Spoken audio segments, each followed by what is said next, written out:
It's time to have a talk.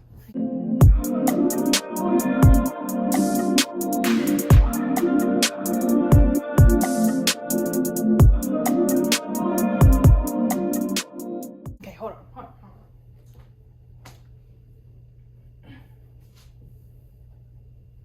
Okay, so I know that this seems really informal and very calm and just not planned. And honestly, I wanted this talk to be really raw and honest. And I'm talking about mental health in college. I genuinely feel like this is such a topic that is talked about, but sometimes not talked about enough. Sometimes it's over talked about. Sometimes it's really made into such a cliche topic. And I just wanted to come up here and just talk, So, if you guys don't know, I am a transfer student at Newman University, and I came from Goldie Beacom College. And within my experience in college, I hope this camera angle is right.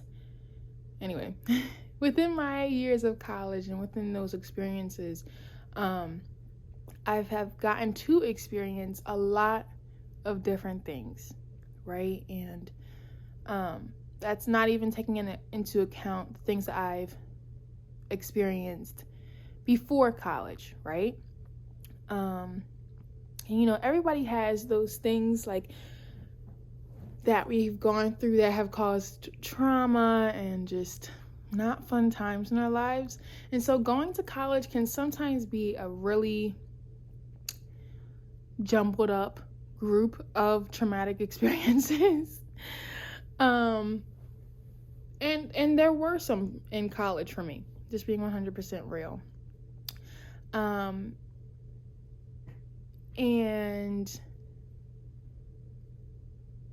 sometimes I will think about like how I got through those times and how I was able to continue to succeed in college and maintain the grades that I have been getting and am getting throughout those times.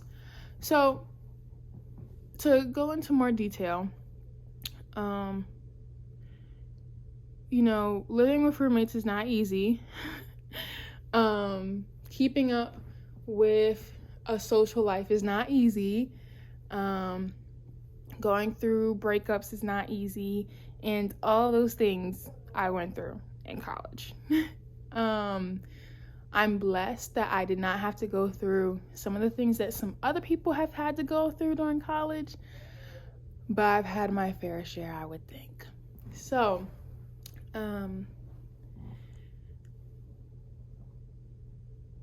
to spare you guys from listening to, a 2-hour-long story of my college experience, and that's leaving out some stuff, pretty much, I broke down how I conquered my mental health journey in college in 3 parts. So the first part is maintaining my relationship with God. And I'm going to be 100% honest. It sounds cliche, I know, but it's real. It's upfront and honest and raw and real. If it was not for my relationship with God, I'm telling you right now, none of this would be happening. I would be sitting in a box, crying my eyes out to this day, probably somewhere dead, if we're being 100% honest. And that sounds over dramatic. It may sound not true, especially to the non-believer, but I promise you, I'm not joking.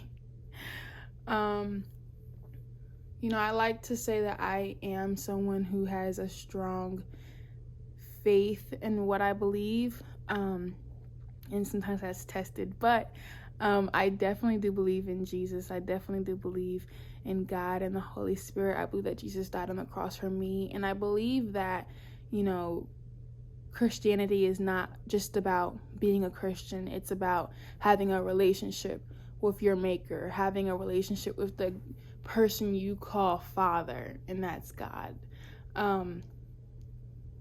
And, you know, especially in my freshman year, I really had to rely on God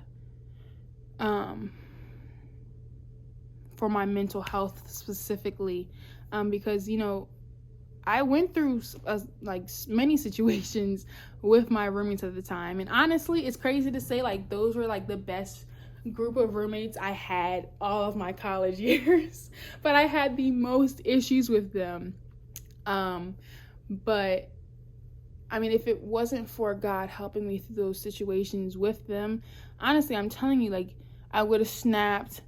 I mean, I did snap, don't get me wrong. But, I mean, I probably would have been in jail, locked up, all because of some pots and pans or something. And so that's step number one, I would say. It's just my opinion. Is how to maintain your mental health in college is with God. And that's not to say you're not going to have hard times, because God does not say that. God does not say you ain't going to have no hard times, son. Hate to break it to you.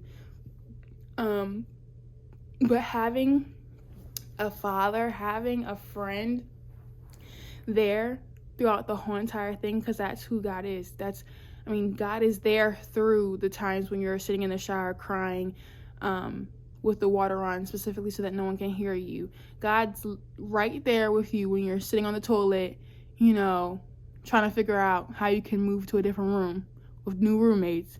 God is sitting right there when you feel like you don't got no friends in college and work is overloading and, you know, your paycheck didn't turn out how you thought it was. Like, all these different things, God is sitting right there, like closer than a brother, closer than a friend type vibe. So that's number one.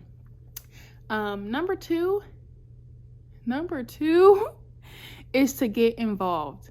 And that comes like both ways. If you're too involved, cut back. If you're not involved enough, get involved.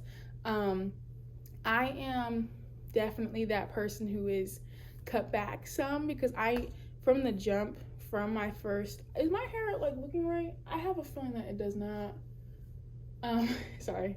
I am definitely that person who will go to every single event and join every single club if I could. If there were enough days in the week, I would be at every single stinking club known to man. I'm sorry, is this recording? What if it wasn't recording? What was I saying? Yeah, so I am a true overloader, but for some people might stay in their room. And I know what you're thinking. Kimaya, no, like, I'm really not a people person. Like, I like to stay in my room. Like, I'm happy in my room by myself, blah, blah, blah, blah, blah. It's not that you're not happy in your room. I love my room. I love my room. I love being by myself. But as a human being, it's scientifically known, it's a fact, that we need human connection. Like, it's been proven that even a hug gives off serotonin. Like, I almost said melatonin just now. Anyway, so, you know, getting involved and having something to look forward to with your time really does help, because those people that you are in that club with, they start to become a community for you, and they start to become actual friends for you. And even if you like literally don't even talk to those people outside of that club, it is something to look forward to. It is something joyous about having a group of people that you have something in common in. And that one thing in common that you guys may have is that you guys are in that club together. But it's just something about seeing people's faces who aren't necessarily in your classes that makes all the difference. So that's number two, like, get involved. Like, I think one of my biggest pet peeves in college is when people complain about like their life and like school and won't get involved. Like, please get out of your bed, get out of your room, and go join a club, go join a sport, It may seem unattainable, I know, but go and join something. I'm telling you, I'm not going to say which organization it was, but I had joined an organization that I hated. Like, I actually hated every single part of it. And I don't recommend this. I don't recommend joining something that you hate. But I started out hating the organization that I joined, but I knew I needed to join something. Like, I was going ballistic in my mind.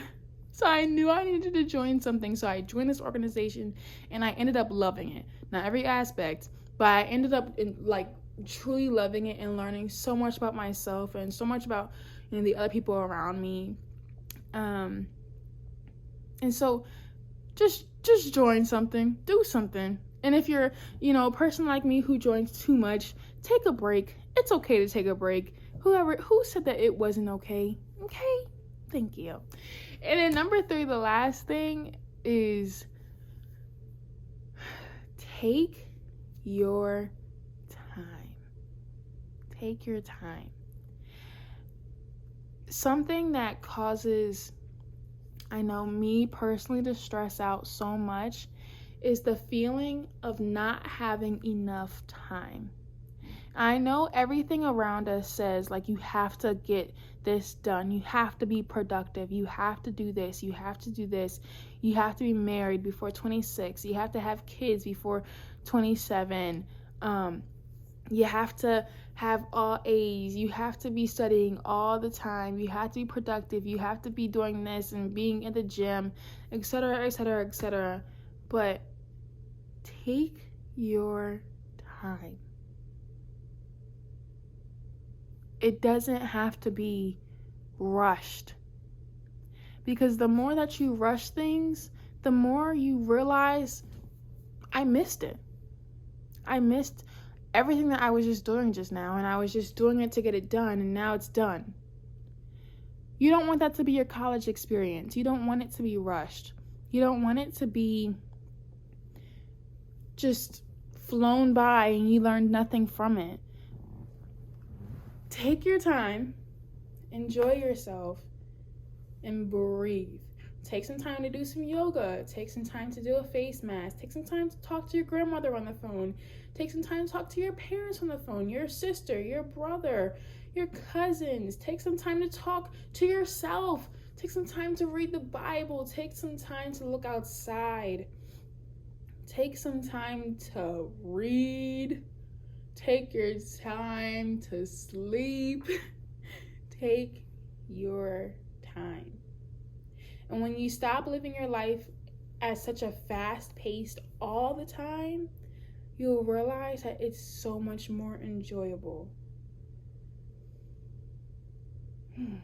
That felt good to say. Alrighty guys, that's really it for this video. I just wanted to get on here and talk. Just as a disclaimer, this is not saying do not get help. Please, if you feel as though help is the right option for you, even if you have never tried help before, maybe you want to try it out. Therapy, all that great stuff is lovely. Make sure that you do your research, of course. Make sure that you're going to the right person who you know you can trust. And yeah, I hope you guys like this video. I love having like these little talks. Like, I feel like such a release when I talk like this, and yeah, I love them. So I hope you guys like this video. Make sure to hit the thumbs up button if you liked it. This is Vlogmas number 4. So I'm doing good. I'm doing so good. Make sure to subscribe if you want to see more Vlogmas, and to comment down below what videos you want to see more of this Vlogmas season, and just on my channel in general, because I love ideas from you guys. And yeah, okay, bye guys.